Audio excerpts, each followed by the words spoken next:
ঐক্যবিরোধী আমিরে হেফাজতকে সরাসরি সামনাসামনি ধুয়ে দিলেন জামাত ইসলামীর মহাসচিব গোলাম পরোয়ার সাহেব। আমরা সম্পূর্ণ ভিডিওটি দেখি।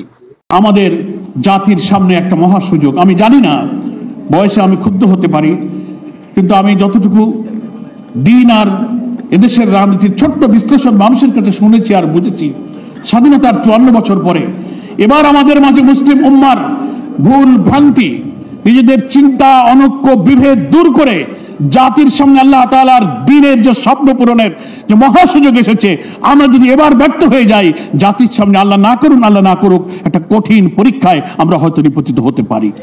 মহান আল্লাহ তাআলা আমাদের সেই পরীক্ষা থেকে হেফাজত করুন। মুসলিম উম্মার মধ্যে যে একটা ঐক্যের পরিবেশ তৈরি হয়ে আমরা আমাদের জীবনের সেই লালিত স্বপ্নের দিকে এগিয়ে যাচ্ছি, আজকের এই আয়োজন সেই স্বপ্নকে আরো সফলতার দিকে এগিয়ে নিয়ে যাবে ইনশাআল্লাহ। উম্মার অত্যন্ত শ্রদ্ধাভাজন ব্যক্তি, হেফাজতে ইসলাম বাংলাদেশের সম্মানিত আমির মাওলানা শাহ মোহাম্মদ মহিবুল্লাহ বাবুনগরী। আমরা মঞ্চে দেখতে পাচ্ছি অনেক মেহমান এখানে উপস্থিত আছেন। স্থানীয় সরকার মন্ত্রণালয়ের মাননীয় উপদেষ্টা, ধর্ম মন্ত্রণালয়ের মাননীয় উপদেষ্টা সহ জাতীয় নেতৃবৃন্দ, মুআজ্জাজ ওলামায়ে কেরাম এবং এই শাপলার হত্যাকাণ্ডের এবং বিভিন্ন সময়ের গর্বিত শহীদদের সম্মানিত পরিবারের সদস্যবৃন্দ, আমরা আল্লাহ তাআলার কাছে শুকরিয়া আদায় করছি মুসলিম উম্মার একটি অংশ হিসেবে দ্বীনের জন্যে যারা শাহাদাতের পেয়ালা পান করেছেন। মুসলিম উম্মার ঐক্য, জাতিসত্তা, আমাদের এই প্রিয় জন্মভূমি বাংলাদেশের অখণ্ডতা রক্ষার প্রয়োজনে যারা 13 সালের 5ই মে শাপলা চত্বরে একটা মৃত্যু ভয়হীন অকুতভয় আন্দোলনে রাজপথে যারা নেমে এসেছিলেন, তাদের একটি রাষ্ট্রীয় স্বীকৃতি উম্মার পক্ষ থেকে এমন একটা আয়োজনের সুযোগে আমরা আজকে বরকতময় এই অনুষ্ঠানে শরীক হতে পেরেছি। সেজন্য মহান আল্লাহর কাছে আমি আবারও শুকরগুজার করছি, আলহামদুলিল্লাহ। মন্ত্রণালয়কেও আমি ধন্যবাদ জানাই এবং খুব সংক্ষেপে দুটি কথা বলি, যেহেতু আরো অনেক মেহমানরা বক্তব্য রাখবেন। আমরা মনে করি যে সেদিন যে হেফাজতে ইসলামের উদ্যোগে যে মহাসমাবেশটা হয়েছিল, অনেক আলোচকই সেটা বিশ্লেষণ করেছেন, এটা শুধু হেফাজতে ইসলামের একটা মহাসমাবেশ ছিল না, কার্যত মুসলিম উম্মার দ্বীনের জন্য একটা বিপ্লবী সংগ্রামী চেতনার বহিঃপ্রকাশ ছিল। এবং এই মহাসমাবেশ এবং এর পূর্বাপর অনেকগুলো উপাদান এমন বাংলাদেশের একের পর এক ঘটেছে, যা 24 সালের জুলাই গণ অভ্যুত্থানের পটভূমি তৈরি করেছে।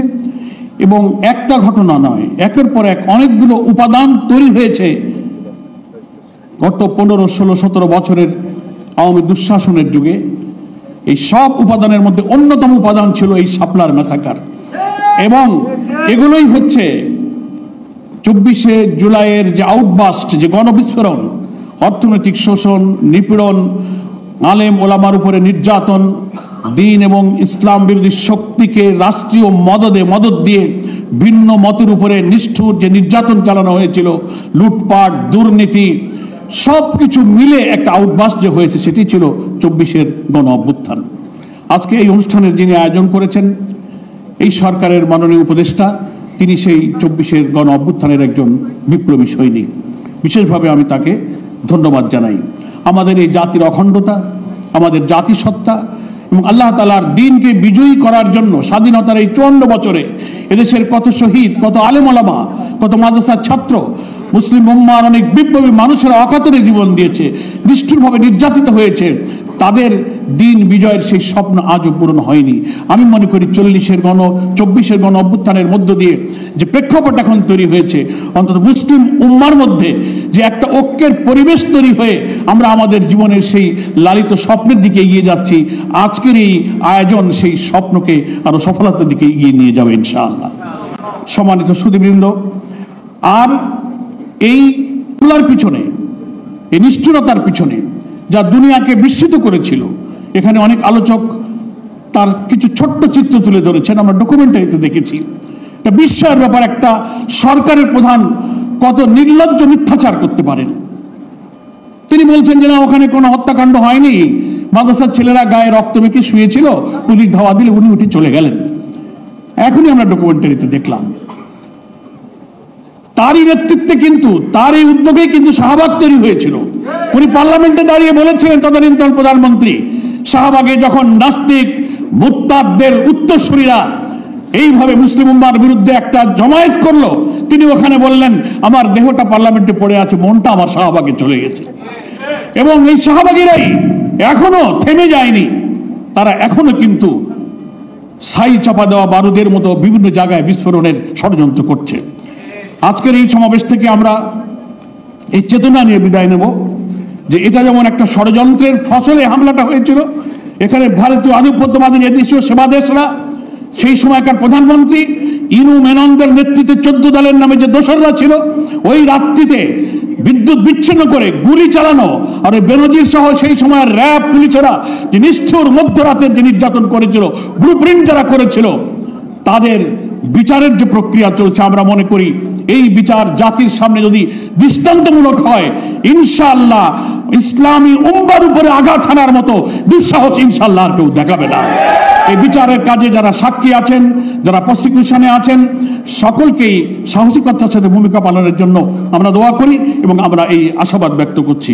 পরিশেষে এই কথাটা বলে আমার বক্তব্য শেষ করতে চাই যে আমাদের জাতির সামনে একটা মহা সুযোগ। আমি জানি না, বয়সে আমি ক্ষুব্ধ হতে পারি, কিন্তু আমি যতটুকু দিন আর এদেশের রাজনীতির ছোট্ট বিশ্লেষণ মানুষের কাছে শুনেছি আর বুঝেছি, স্বাধীনতার 54 বছর পরে এবার আমাদের মাঝে মুসলিম উম্মার ভুল ভ্রান্তি, নিজেদের চিন্তা অনৈক্য বিভেদ দূর করে জাতির সামনে আল্লাহ তাআলার দ্বীনের যে স্বপ্ন পূরণের যে মহা সুযোগ এসেছে, আমরা যদি এবার ব্যর্থ হয়ে যাই, জাতির সামনে আল্লাহ না করুক একটা কঠিন পরীক্ষায় আমরা হয়তো নিপতিত হতে পারি। মহান আল্লাহ তাআলা আমাদের সেই পরীক্ষা থেকে হেফাজত করুন। শহীদদের যে সমস্ত গর্বিত পিতামাতা পরিবারের সদস্যবৃন্দ এখানে এসেছেন, আমি তাদের সকলকে শ্রদ্ধা জানাই, সম্মান জানাই। তাদের সন্তানেরা, স্বামীরা, পিতারা যারা অকাতরে জীবন দিয়েছেন, মহান আল্লাহ তাআলা কোরআন মজিদে শহীদদের জন্য যে মর্যাদার কথা অত্যন্ত লোভনীয় ভাষায় বর্ণনা করেছেন, সকলের জন্য, তার পরিবার জন্য আল্লাহ তাআলা সেই শাহাদাতের মর্যাদার সৌভাগ্য নসিব করুন। এই দোয়া করে আমি আমার বক্তব্য শেষ করছি। আমা তৌফিক ইল্লা বিল্লাহ। আসসালামু আলাইকুম রাহমাতুল্লাহি ওয়া বারাকাতুহু।